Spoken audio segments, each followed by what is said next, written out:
Hey everybody, welcome back to the Journey Podcast. I'm Morgan, your host, and I'm joined today by an incredible woman, a scientist, an author, a future teller, a person who provides hope in my daily life when I check her Instagram out. I'm really excited to welcome you, Ayana, to the podcast today. Thank you for joining us. It's great to be with you. Thanks for having me.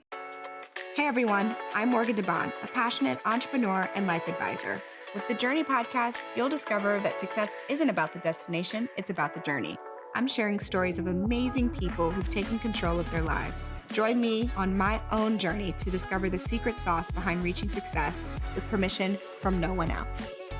So today we're going to talk about climate change, and we're going to talk about a few different things. I wanted to bring Ayana on the podcast today because recently, Blavity partnered with an organization called Climate Power. And as a part of that, we've been raising more awareness about different ways that as everyday people living in this world, we can make a small change every single day to help impact climate change. I don't really know what the right language is for it, but basically we're trying to help people do something that will have a positive impact on the world. And it can be something as simple as second guessing yourself when you are buying a new item and saying, do I really need this item? Or could I go somewhere else and buy it that someone else has already used it? So using recycled There's items. A great quote from Virgil Abloh that I use in the book that's just, does this need to exist? Does this need to exist? Like, are we sure? Yeah. You know, right now there's a lot of conversations about transitioning into fall fashion and people being like, do you need all this suede? Suede is in. It's like, I really need to buy the suede pants and the suede boots and the suede bag? Like, is it necessary? Can I just wear the clothes? Necessary? No. No, I wouldn't use that word. I mean, I love consignment store shopping. Yes. You know, the guilt-free sort of like someone else's closet vibe of it all. And like, exactly. It works. So I've been thinking about that too, also because I have a young son. He's 10 months old, and I feel like we're in a constant state of capitalism and purchasing because he's growing out of everything. And it's like, oh, you actually can't fit this anymore. So but I hate the idea that every single time he can't fit something, we have to like go to Target or on Amazon and buy something. I think the thing with that is like, it didn't used to be that you would do that, right? Because we used to all share things in a very different way. There was a more communal, like, whose kid is this size now, kind of like boxes in the attic labeled with years kind of thing that happened. And if you were the second or third child, like, you never got anything new. No, you never. Right? And now it's just like, there was a statistic that really knocked my socks off that I wish I could remember exactly, but it's like something like the number of items of clothes in our closet has gone from like an average of like 30 things to like 300. I believe it. More things, right? We just, on an order of magnitude, just more stuff. And I don't know that it makes us happier to have like suede pants in multiple shades of earth tones. Might be cute, but I don't think that it makes us happy. I think there's enough data now that shows us that more things does not equal more happiness. But I want to get started a little bit in terms of your kind of origin story. So you started off as a marine biologist, and I think all of kids at one point wanted to be marine biologists. I uniquely remember at one point saying that was my future, was that I wanted to be a marine biologist. It's a very popular dream job. Totally. I was obsessed with dolphins and whales and manatees for some weird reason. Tell me a little bit about how you got started. First of all, manatees are hilarious. So great choice. I mean, they're called sea cows as their nickname. They literally, just like a cow in a field, just sort of like eats grass and hangs out. Like that's what they do in the ocean. They just like eat seagrass and hang out and like float around. It's like, looks like a great life. Yeah, until of course there's climate change, and then the seagrass can't survive the heat and the change in seawater chemistry because the ocean has absorbed about a third of the CO2 we've emitted by burning greenhouse gases. So the whole ocean's pH has changed. It's become more acidic, and that's having all these ripple effects on these cute species that we adore. So the root of my work is that love of nature, that biophilia, that love of life, right? And if you are in love with the ocean or wolves or aspen trees or fireflies or octopuses or whatever your thing is, it's only natural to want to help protect it. You know, that's something that every kid gets, like of course we should save the whales. Like, are you kidding me? Like, Yeah. of course whales should get to hang out on this planet with us. And we kind of Right. lose that moral clarity as we grow up. And so I've worked really hard to kind of hold on to that and have that motivate my work. But yeah, since I was 5, I was like, obviously this will be my job. And then, I went on a lot of detours and came back to it. And now I've sort of broadened the aperture again. So how do you spend your days now? Tell me a little bit about the work that you're doing now and kind of how you navigate this world today. Well, far too much email, far too much social media. I mean, I think that's sort of the unfortunate truth of a lot of modern life. But as a writer, as a professor at Bowdoin College, as a communicator, as someone who co-leads a policy think tank, it's a lot of emails, it's a lot of Google Docs, and it's a lot of spreading the word. And so I'm actually already looking forward to the end of my book tour after You the just election. started. I know it starts. I mean, I'm like I'm an introvert. Like all of this Yeah. is just because I'm so passionate about conservation. I care so much about addressing the climate crisis. I mean, this is screwing over like poor people and people of color most of all, right? Like I'm just going to Yeah. stand and watch that and not try to do something to make it even a little bit better. We're talking about places on this planet that are too hot for normal human life anymore. Like hundreds of millions of people are going to have to relocate because of heat, because of flooding, because of sea level rise. Right. And if we can change that from like 500 million to like 300 million even, like that's a huge win. Yeah. If we can prevent half a degree of warming, that prevents a lot more bad ripple effects from happening, right? Hurricanes are fueled by warm water. A hot ocean is hurricane food. So how do we rein that in as much as possible? Is kind of, I'm always thinking about different ways I can be useful with that as the goal. I think for me, it feels really overwhelming. Like, I live in Tennessee, we're a tornado place.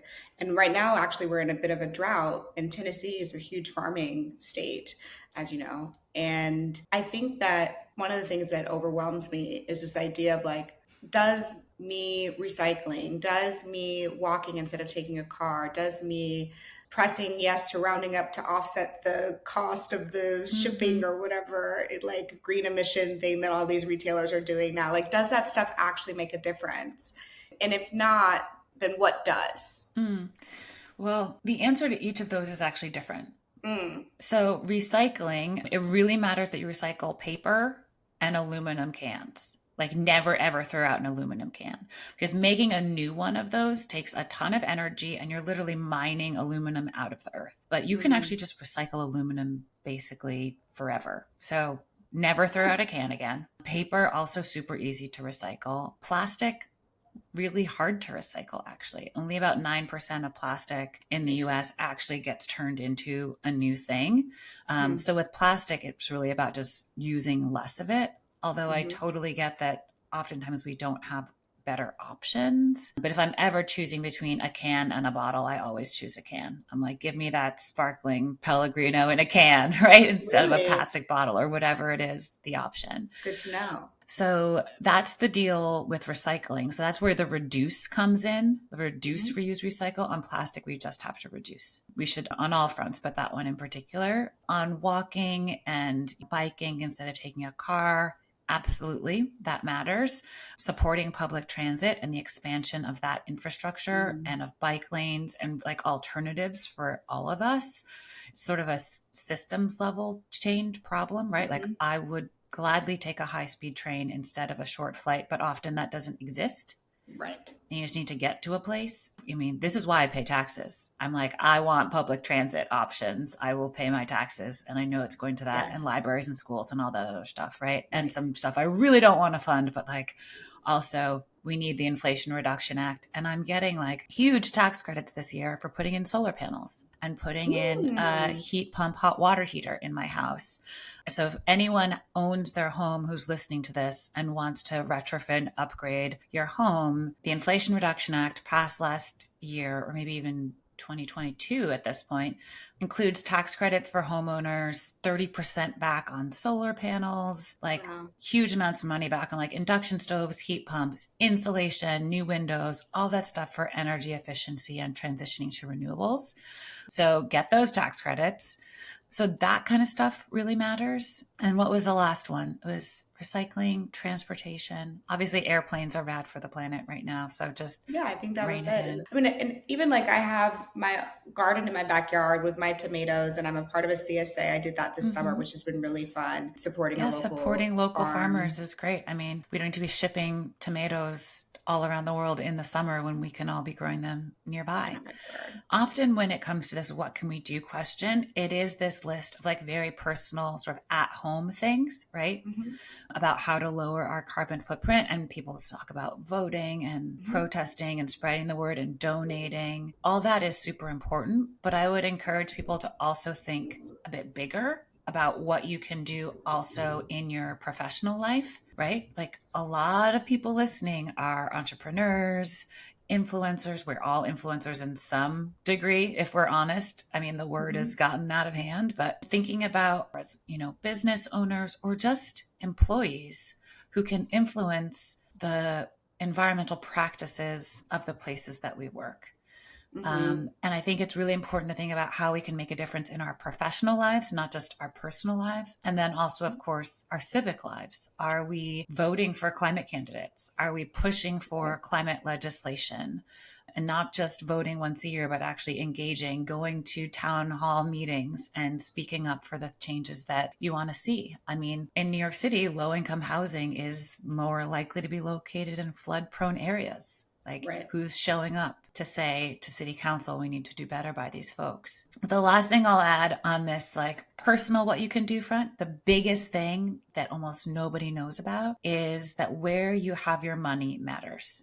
So if you have retirement savings or just a regular bank account, it's really important to think about, is that money funding the climate crisis because it's invested in fossil fuels? And most of us do not know about all the things that's in our IRA or 401k or whatever account we might have. So it's really important to check. There's a resource, a great website that will give folks some options there. Like rating different mutual funds that you can pick, like in a Fidelity account, etc. Yeah, and there's I think Schwab has that too. Like if you look in Charles Schwab and you look at, they actually have ratings, I think. Most large banks or funds have a more climate friendly option now. And like those businesses are growing like gangbusters, right? Everyone's putting up solar panels. Like you can make money while, not harming the planet.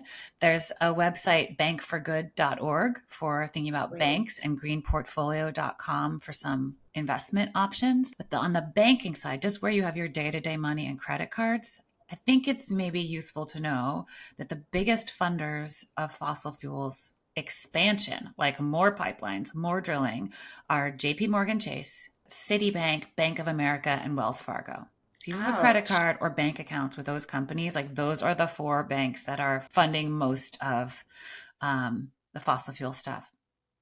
The reason why where your money sits matters is because they leverage the cash that you have sitting there for loans and interest, etc. Yeah. That's how they're able to make money off of you, is because you're putting your money in the bank account, they're investing it, and they're taking those returns. And then and they're investing it in like Exxon on your behalf, which is like there are actually other banking options now. So just check that out. I mean, it's the kind of thing where it's a one day of really annoying paperwork to move your money and do the research, and then you're done and you're like, I'm on the right side of history now and I can just get on with my life. The low effort ability to have a big impact is chef's kiss. So I think that's a good one. And actually, I'm looking to change my personal business bank account to another bank, partially because I think the bank that I'm with is not doing good for anybody, not doing good for society, not doing good for Black people. Just so much data comes out that they're not doing great. You guys can probably guess which bank it is. But I was having a hard time figuring out which bank I wanted to move it to. So actually, this gives me another criteria. There you go. Yeah. Okay, so your book is What If We Get It Right?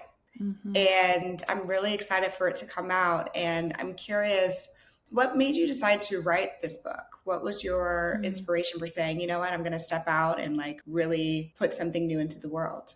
It was a book that I was wishing existed. I think there's a lot of media, a lot of movies and news and all of it about the apocalypse. And that's not where we want to go. As a new mom, let me tell you, life has been so busy lately. Between working, taking care of a 9-month-old who's starting solids, and trying to stay on top of everything else, sitting down to eat a nutritious meal myself can feel out of reach. That's why I'm so grateful for HelloFresh. HelloFresh delivers fresh ingredients and easy, delicious recipes right to your doorstep every single week. For me and my partner, it's an absolute lifesaver. While we're focused on getting our new baby to eat solids for the first time, plus still have all of his milk intake, HelloFresh makes sure that we actually get to eat too. Their new Build a Plate meals are perfect because we can customize our plates just the way we like them. No extra cooking, just one meal with something for everybody. So if you're ready to simplify your mealtime routine and make sure everyone in the family is eating well, here's something special for you. For a limited time, kids eat free. Go to HelloFresh.com/JourneyKids to unlock this exclusive offer. That's one free kids meal per box for 2 months while your subscription is active. Again, that's free kids meals just by going to HelloFresh.com/JourneyKids. HelloFresh makes sure that even in the chaos of life, you can still enjoy a great meal. That's why they're America's #1 meal kit. If you're anything like me, you didn't start a business to spend the bulk of your time managing your finances. Between budgeting, tracking expenses, and staying organized for tax time, there goes a good chunk of your day. Get back to doing what you love and let Found do the rest. I've always wondered why there wasn't a baking tool designed specifically for us, small business owners who need something simple, cost-effective, and tailored to our needs. I used to waste money and time every single month juggling multiple apps and complicated accounts, and now Found has a solution for all of that. Found is an all-in-one business banking solution designed for small businesses and solopreneurs. Seriously, it's an absolute game changer. With Found, you can manage your money, track your spending, send invoices, pay contractors, and even handle your own taxes all in one app. No more jumping around between 5 different tools just to keep your business running. And I'm not the only one who's loving Found. Just listen to what one of their users had to say. Found has made managing my small business finances so much easier. I used to dread tax season, but now it's a breeze with all of the tools that Found provides. If you're ready to simplify your business finances and get back to doing what you love, check out Found. Over 500,000 small business owners have already made that switch. Try Found for free at found.com/journey. Sign up for Found for free today at found.com/journey. There's only a motivation to like avoid the bad stuff as opposed to make the good stuff happen. And if we can't see those possibilities of the future we could create together, if we actually just did all the climate solutions we already have, I think it was just creating this void of we're supposed to do something else, but like, show me it's worth it. Like, what do I get for all this effort? And I don't think there are just enough of those. The subtitle of the book is Visions of Climate Futures. So I'm talking with all sorts of folks about what the future could be like. How do we get there? What are the hurdles? Yeah, why we should give it a shot, even though there's no certainty for what the outcome will be. And I think trying to figure out how to make a climate book that's not a textbook Right. was the unlock that I was looking for. And I ended up doing that by having the heart of the book be 20 interviews with people who I've worked with for many years, with people who I'm really good friends with. So there's a lightheartedness and sort of like friendly back and forth. It reads much more quickly because it's like you're listening in on a dinner conversation, and having that just make everything a bit more approachable. There's also incredible Afrofuturist art in the book by Olalekan Jayfus that I hope people will enjoy, as well as a piece by Erica Demon. There's poetry, including by Jacqueline Woodson, who probably a lot of your listeners are familiar with. She wrote a piece for the book called Dear Future Ones to the Next Generation. And so it is in many ways an anthology. I think there's basically a doorway into this discussion of climate solutions for pretty much everyone in this book. If you just want to look at the quotes, like from Virgil Abloh and Audre Lorde and Maya Angelou that open the different sections of the book that I've sort of taken from their justice work and applied to the need to get it right on climate, then you'll get it just there, right? If you want to just look at the what if questions, like what if climate adaptation is beautiful? What if we act as if we love the future, right? There's something just in the questions to spark our imaginations. And if you want to like dig in, read the whole book, and then look at all the sources, like I've got all of your references online, the citations, at the hyperlinks, you can get sort of as deep as you want or just flip through it. And the audiobook I'll mention has all these interviewees speaking in their own Oh, voices. So it's beautiful. basically like a 20 episode podcast series Yeah. in an audiobook with the poets reading their own poems. And it's just this lovely mosaic of voices that I'm honored to have been able to curate. What an incredible way of, in a lot of ways, like humanizing a complex topic. Mm-hmm. I think that's really smart, and I look forward to reading it. I got to get my pre-orders in, but I haven't gotten it yet. One of the things that I think you just shared, but I know it's also in your book, is to your point, where are we on our personal lives? But then we do all spend so much time at work. We do all spend so much time in our professional world, and we have unique skills. So kind of walk me through your framework of action for people as they're evaluating how they can improve in this area. So I use this framework myself. I just literally sketched on a piece of cardboard a few years ago when I was trying to think of what to do next. And it's a Venn diagram, 3 circles, super simple. The first one is, what are you good at? So what are those skills, resources, networks, sparkle, fairy dust? Like, what can you bring to the table that's often unique to you? The relationships you have, the creativity, the know-how. And the second circle is what work needs doing. So I've rattled off a bunch of things that need to change, right? Like, we need to transform our society and culture and economy and politics. But we need to do that in order to move forward solutions on energy, transportation, buildings, food systems, protecting and restoring nature. So there's a lot to do, and, just pick one. There's hundreds of options. And then the third circle is what brings you joy, or like what is satisfying, gratifying, gets you out of bed in the morning. And that's because we've got to just keep doing this work forever. For the rest of our lives. There's not going to be a time when we've solved the climate crisis. It's always going to be about how to make the future as safe and livable as possible and as delightful as possible. So this climate action Venn diagram appears in the book, and actually on my tour, I've printed out these note cards for everyone to fill out. That's so sweet. On tour, and write your climate action on the back. There's a worksheet on the website, getitright.earth, if people want some more tips and to download, and fill that out themselves. But finding, your way to the heart of your own Venn diagram is that's the thing. We shouldn't all be doing the same generic list of things. I mean, yes, we should all, vote, protest, spread the word, lower our carbon footprints, donate, all of that, and vote with our dollars.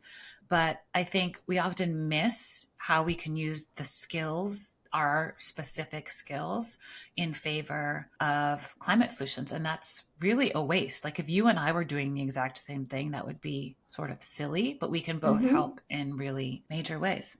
I agree.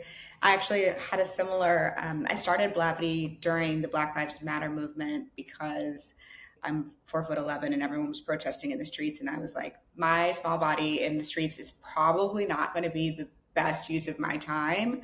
How can I leverage the skills that I have uniquely, which was a Black girl in Silicon Valley when there wasn't that many of us, technologists, someone who knew how to build things and create things, and use the methodology of Silicon Valley to apply to our world and build platforms for people to get information.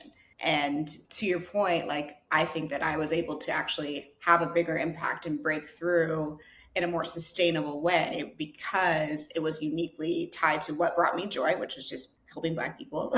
And then also... And building things.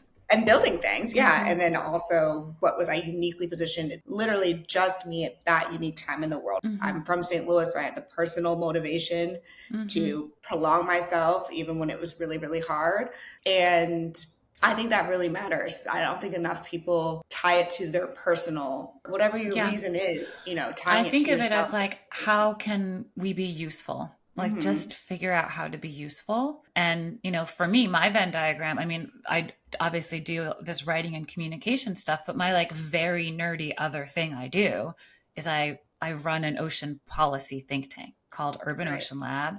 That's for the future of coastal cities. How are they going to adapt to climate change, right? I have a PhD in marine biology. I worked in policy for the government and in the Caribbean for a bunch of years.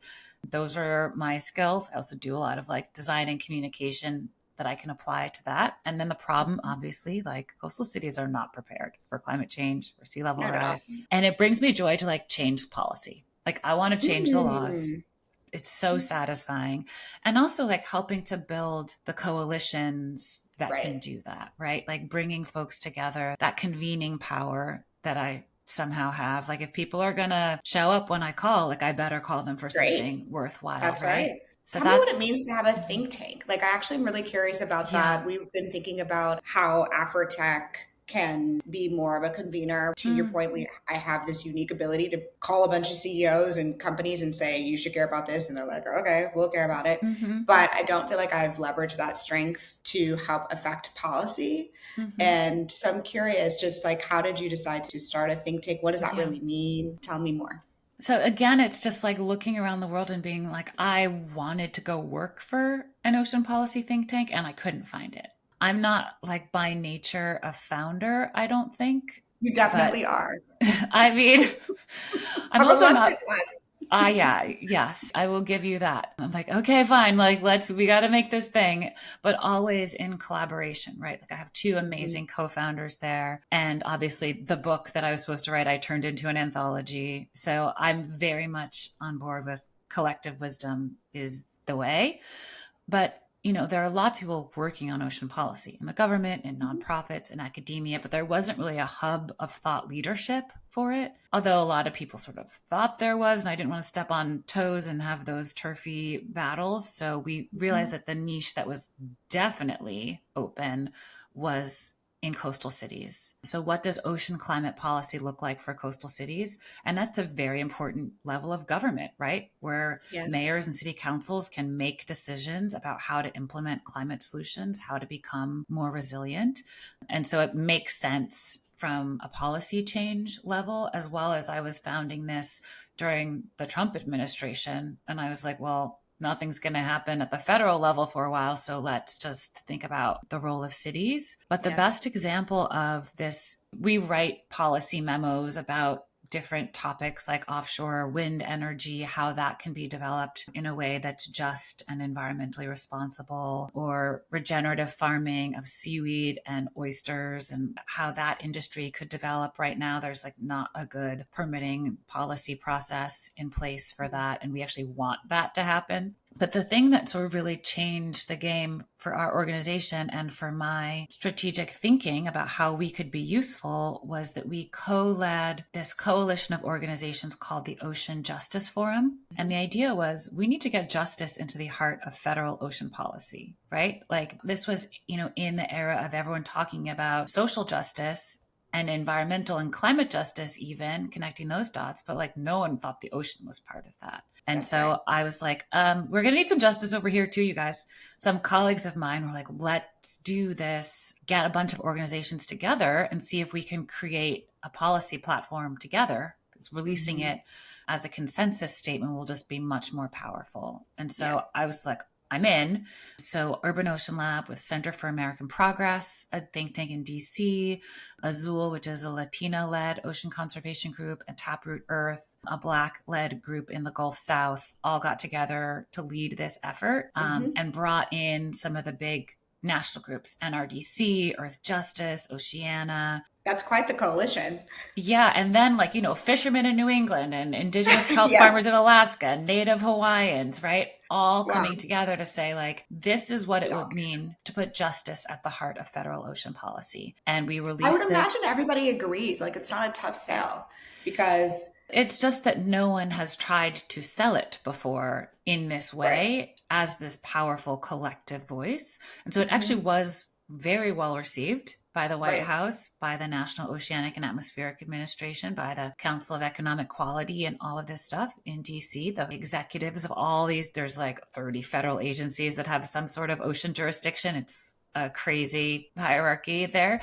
But we had their attention. And at the big climate conference, international, the UN climate conference last year, the White House released their own ocean justice strategy, which I can tell you was directly influenced by our policy platform. And so seeing how that came together, like that's the convening power we want, right?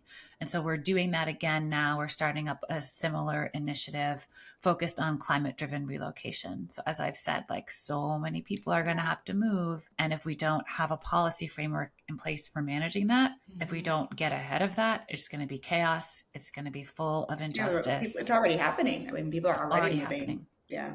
I don't know if it's happened in the US since Katrina. I feel like was probably the biggest moment of our lifetime where we saw the implications of people having to relocate and them not necessarily making it back. And a lot of those people got hit with the next hurricane in Texas where they relocated to, right? So I think we just need like a broader national strategy, and then cities and states thinking about it too, because we also need to be preparing receiving communities. That's right. Right? Like making sure they're ready to like welcome folks instead of having like a big freak out about sharing. Oh, our country. Right now in my head, I'm like, we're eating the dogs, we're eating the cats. I can't get it out of my head. Like, just, we're not a place where people are open to migrants, even domestic migrants. It's actually really challenging to think through how cities can be more accommodating, particularly when I feel like every city constantly has a revolving doors of mayors, so there isn't a prolonged leadership in a lot of these cities actually.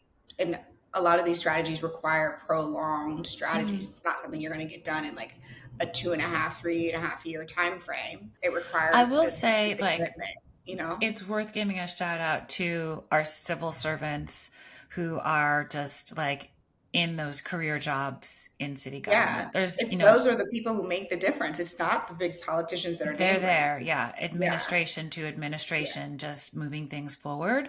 And this is why it's important to elect people who get it on climate and justice in every election. I'm volunteering with and bringing on tour with me Lead Locally, which supports down ballot climate candidates. They have a whole slate of candidates across the country they're supporting. So if folks are interested, of like very diverse candidates. So if folks want to check out leadlocally.org, there's like phone banking, and obviously you can donate, but there's all sorts of stuff they're doing from now through the election and then ongoing to just get these people who get it on climate elected.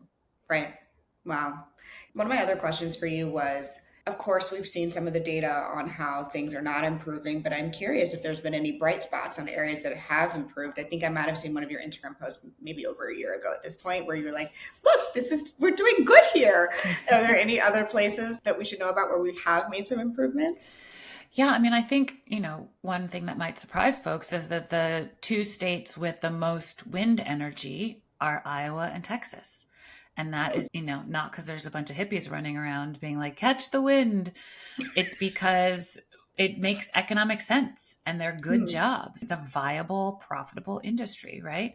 And because of the Inflation Reduction Act and all of the incentives created for things like battery manufacturing in the US for electric cars, et cetera, those plants, a lot of them are in Georgia and other red states. So you're starting to see people just like want the good jobs, even though they don't necessarily want to talk about climate change, which is honestly fine with me. Like, let's just work on the solutions together and like not argue about the cause of the problem or why the market exists. I think the Inflation Reduction Act is a big example of that, and other things passed under the Biden administration add up to about $700 billion in investment in climate solutions. So that's obviously huge. And the creation of the American Climate Corps is something I'm super excited about. I've sort of advocated for years. That was just created this year. And it's like, AmeriCorps or Peace Corps, but it's putting young people to work here in this country on climate solutions, helping to reduce wildfire risk or install solar panels or restore wetlands, right? Awesome. These practical jobs, they're like good jobs that you can get, gain skills and be useful. And they're aiming to employ something like 20,000 folks in their first year and grow it from there. So there's a lot of good stuff going on. I mean, people actually don't know how much the Biden-Harris administration has done on climate. Like, they have passed like huge regulations on energy efficiency, which are going to make a very big difference, right? Because we talk about switching to renewables, but we don't talk about just like using less energy by upgrading the standards for our appliances, et cetera. So there's a lot of good stuff happening behind the scenes, including like just stricter rules on emissions from power plants so that coal will have to phase out. So yeah, we're always wanting more from our elected officials, and politicians are not heroes or saviors, but this administration has done a remarkable amount given that Congress is so divided and it's hard to get anything passed. Yeah, well, I think what you just said is the key, is that there's the economic benefit. And I think both parties can agree on things that result in more jobs and more security, regardless of. I wish that were true. I mean, you have like red state governors rejecting government funding for things because they don't want to be seen as like part of these successful I think once programs. those election years get past us, I think they'll be less concerned. Everybody was trying to see if they could be the vice president. So I'm like, none of you are going to make it. No, none of you. Hopefully, fingers crossed. I don't know. I think we're okay. I'm like, I mean, we all need to be working for it, right? Yes. Like the most important thing you could do for climate from now through the election is make sure that Trump doesn't set foot in that White House ever again. Yeah. There is like scientific projections of the difference between Harris and Trump in terms of how much greenhouse gas will be emitted. Even if Harris doesn't do anything more than hold the line on the Biden policies, it's a total different future in terms of climate if you have one versus the other. Like we need to keep that man away from federal policy. Last time he was in the White House, he rolled back over 100 environmental regulations. It was basically like clean air, clean water, whatever, just corporations do whatever you want. Just very, very bad. I think people have a little bit of forgetting about just all the horrible things that he did. And, you know, of course, I would like Harris to have a stronger climate platform, and I will push for that. But I will also push for people to vote for her because she's so clearly the better choice on climate and many other things. But just don't forget about local elections. Like I hope folks will do their research and figure out, you know, who you want in city council. And the people who care about climate are usually the same people who care about justice. So you do not have to choose. It's true. That's definitely true.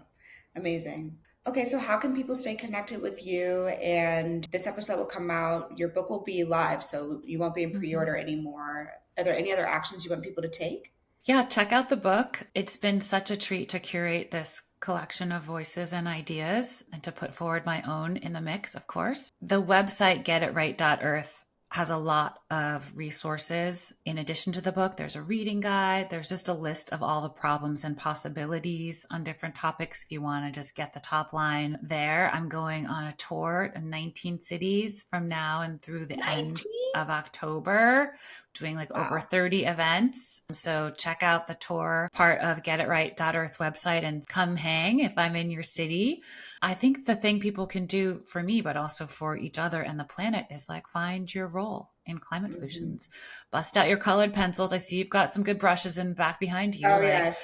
Get out your art supplies, draw your Venn diagram, and think about what more you can do to help create the future that we all want to live in. Amazing. Well, I feel inspired. I think sometimes on the podcast, I don't always tell you guys what actions I'm going to take, but I'm going to tell you what I'm committed to. I'm going to commit to looking at my bank for my business bank and moving that money. I'm also going to look at my 401k and see if there's any different fund options that prioritize environmental justice. Because we're a small business, we have a smaller set of options. We use a company called Guidelines. But if we don't, then I will reach out to them and ask them to consider looking at providing those types of options to our employees. And then the other big impact that we have is Afrotech. You know, Afrotech is in Houston this year, which is an energy city, for better or worse, depending on which part of Houston. And so we haven't worked as much with the companies that are based there because most of our clients are like, you know, the Metas and the Googles and the Oracles of the world. But I think that I could spend a little bit more time getting to know some of these energy leaders based in Texas and see if there's appetite for them to participate and help us learn a little bit more. I would also say on the tech side, I mean, The environmental impacts of the tech industry are only growing as data centers and AI are just huge demands of energy. I learned in researching the book that data centers in the US consumed about 2.5% of the country's electricity demand in 2022. That's expected to triple to 7.5% by 2030, like of our entire electricity demand, right? And would you add AI to that, like this could be 1/10 of our climate problem within the next decade. So I think we need to be really thoughtful about how that industry is either part of the problem or part of the solution. Yeah, you're right. I haven't done enough research there. So maybe my last takeaway will just be get a little bit more educated and see who's doing it well or better than others and see if there's an opportunity for them to share at the conference. So you guys, this is an amazing to-do list you've crafted for yourself. I'm super impressed. I'm ambitious girl. There we go, making it happen. But no, I mean, the objective of the Journey podcast is that we're all on our own journey. You know, we're all constantly striving to be better, more informed. And I think for me, you know, you could just pick and choose always what you decide to tune into and tune out to. But sometimes, like, if you just commit to taking action, and I might only get done 3 out of the 4 things that I said, but that's better than nothing, you know? And you'll get them all done. Yeah. Maybe not all next week, but like I think the internet's going to keep me accountable. Oh yeah. Let's hold you to it. Hold me to it. But Dr. Ayana Johnson, thank you so much for being with us today. I wish you all the best success on your book. And I hope that everybody goes and buys it and gets a chance to meet you and learn more. Thanks for having me, Morgan. All right, y'all. I'll see you next episode. If you haven't already, make sure you check out my Patreon. We will be releasing some solo episodes on there. I know you guys love the solo episodes, and I look forward to seeing you guys on our live calls that we'll be doing monthly. Till next time. Thanks for listening to the Journey podcast. If you enjoyed this episode, make sure you leave a review and head to our Instagram and YouTube to leave a comment. I look forward to hearing how this podcast has made an impact on your own journey.